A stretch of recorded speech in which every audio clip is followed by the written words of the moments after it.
오늘의 말씀은 갈라디아서 3장 14절입니다. 제가 봉독해 드리겠습니다. 그리스도 예수 안에서 아브라함의 복이 이방인에게 미치게 하고 또 우리로 하여금 믿음으로 말미암아 성령의 약속을 받게 하려 하심이라. 예수님께서 마태복음 6장 25절에 보면 목숨을 위하여 몸을 위하여 염려하지 마라. 공중의 새를 보라. 들의 백합화를 보라. 솔로몬의 모든 영광으로도 이 꽃 하나만 갖지 못하였느니라. 들풀도 하나님께서 입히시거든 두려워하지 말라. 너희는 귀하니라. 이렇게 하였습니다. 저희들은 귀합니다. 한번 따라하겠습니다. 주 예수님. 예수님은 하나님의 아들이십니다. 나를 위해 죽으신 것을 믿습니다. 제 마음에 오셔서 구세주가 되세요. 모든 죄를 용서해 주세요. 이제부터 나의 모든 삶을 다스려 주옵소서. 내 평생 하나님을 사랑하기 원합니다. 감사드립니다. 예수님의 이름으로 기도합니다. 아멘. 매주 이렇게 고백을 하는 것은요, 무슨 뜻이냐면 예수님은 하나님의 아들이라는 것입니다. 그리고 그 예수님이 우리 죄를 대신해서 오셔서 십자가에 못 박혀서 돌아가시고 사흘째 만에 부활하셔서 하늘에 올라갔습니다. 그 하나님을 믿는 것을 고백하는 것입니다. 그리고 우리가 훗날에 죽을 때에 영원한 천국으로 우리를 인도해 주세요 하는 이런 내용입니다. 우리의 믿음의 모든 그 생활을 압축해서 이렇게 만들었어요. 매일매일 좀 틀립니다만 같은 내용입니다. 하나님이 계신 곳은 거룩한 곳이라고 했습니다. 우리 몸도 하나님이 계시기 때문에 거룩한 몸, 또 거룩한 성전 이렇게 말합니다. 우리가 예배 드리고 찬양 드리고 기도하고 이래 하는 것은 예배의 장소입니다. 이런 데에서 하나님 계시기 때문에 거룩한 성전이다, 교회다 이렇게. 그래서 우리 모여 있지만은 이곳에도 하나의 교회고 하나님이 계시는 임재하시는 거룩한 곳입니다. 그래서 일반적으로 교회가 십자가가 있고 이렇게 하는 것은 유형적인 것이지만 저희들은 하나님이 계시고 하나님이 모셔져 있는 거룩한 성전이라고 했기 때문에 저희들은 거룩합니다. 이런 교회입니다. 그래서 우리가 각자 방이 있는데 들어가서도 한 번씩 기도하고 찬양하고 예배하고 할 때도 하나님께서 거룩하게 보시는 것입니다. 우리의 매일매일의 삶이 거룩한 성전이 되기 위해서 살아가야 할 것입니다. 그런 삶을 사시기를 축복드립니다. 아멘. 요즘에는 식당에 가면 다 원산지가 표시되어 있어요. 콩나물 국밥이라든지 아니면 설렁탕을 먹더라도 이 콩나물은 중국산인지 국산인지 고기가 되어 있고 고기가 원산지가 중국산이냐 호주산이냐 미국산이냐 국내산이냐 해서 표시가 되어 있잖아요. 고기나 모든 음식에도 다 원산지가 있고 표시가 되어 있는데 저희들은 어디에서 왔을까요? 저희들은 하나님께로 왔습니다. 그리고 이 땅에서 하나님의 영광을 위해서 살다가 우리가 백세를 향해 가고 있지만은 우리 목숨이 다 돼서 수명이 다 돼서 끝날 땐 다시 영원한 고향 천국으로 다시 가는 겁니다. 우리는 어디로 갔다 어디로 가느냐 그것 모른다면 안 되겠죠.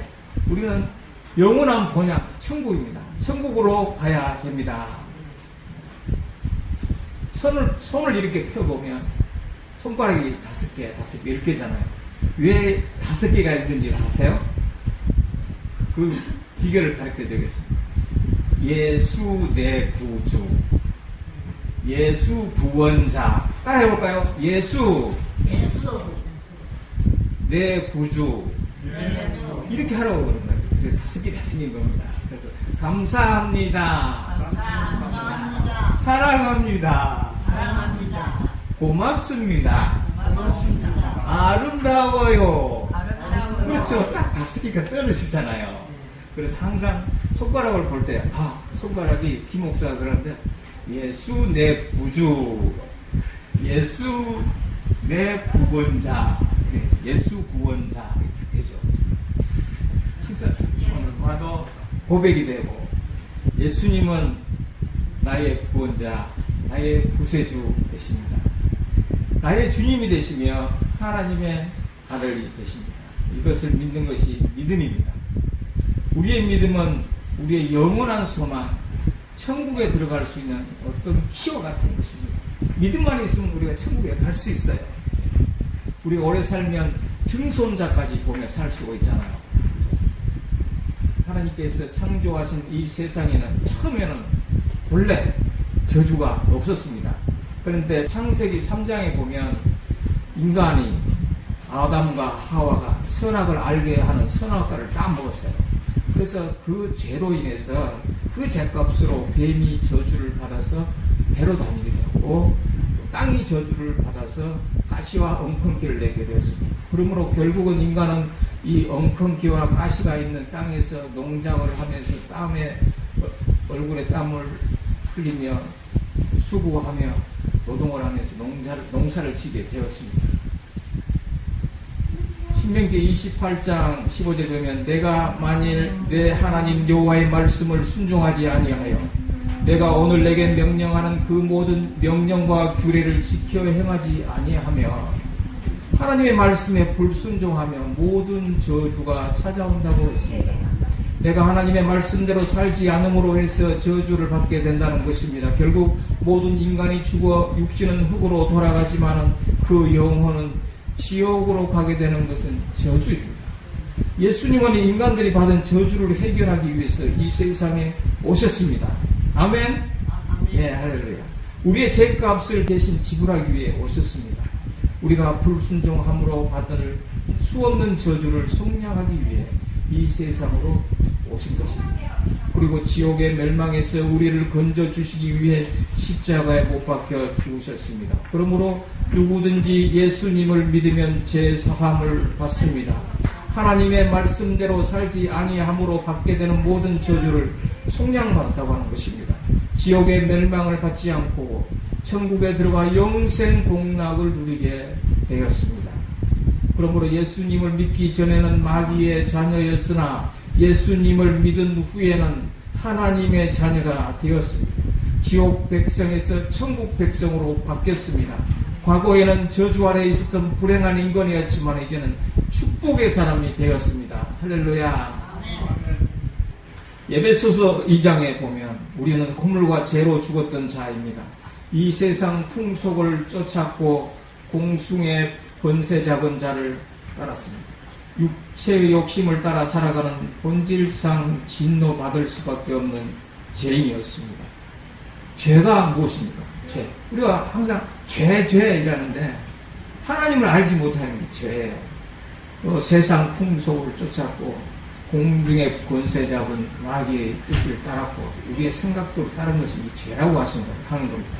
그런데 하나님께서는 이 죄를 해결하기 위해서 이 마음에 거룩하게 하라. 그리고 회개하라.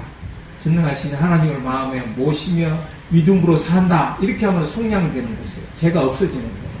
그리스도로 말미암아 구원을 얻게 되고 죄 사함을 받는다고 하는 것입니다.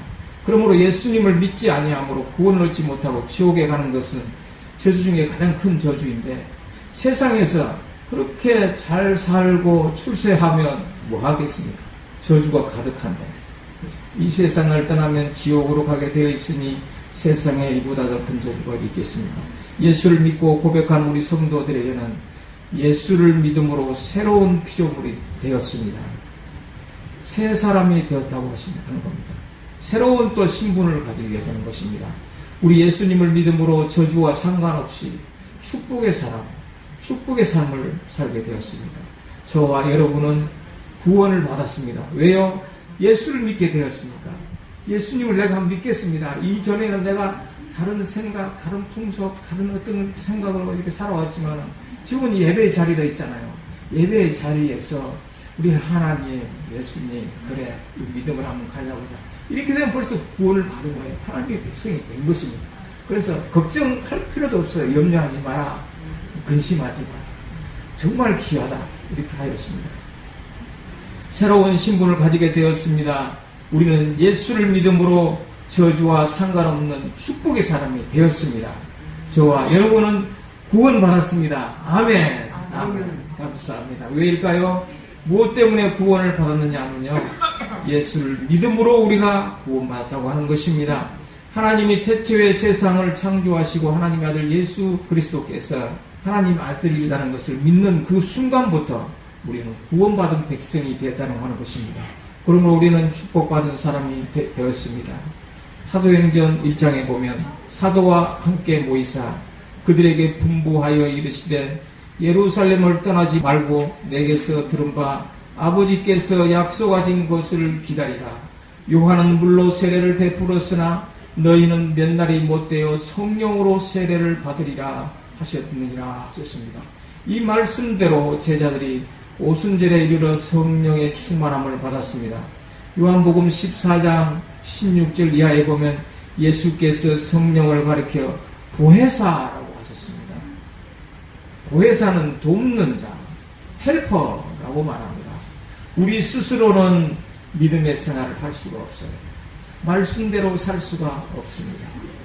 신앙의 지조를 지킬 수가 없습니다. 더구나 환난 시험을 이기고 끝까지 승리할 수 없기 때문에 우리가 천국에 들어가는 그날까지 우리를 책임지고 인도하시는 분이 계시는데 그분이 보혜사 성령이십니다.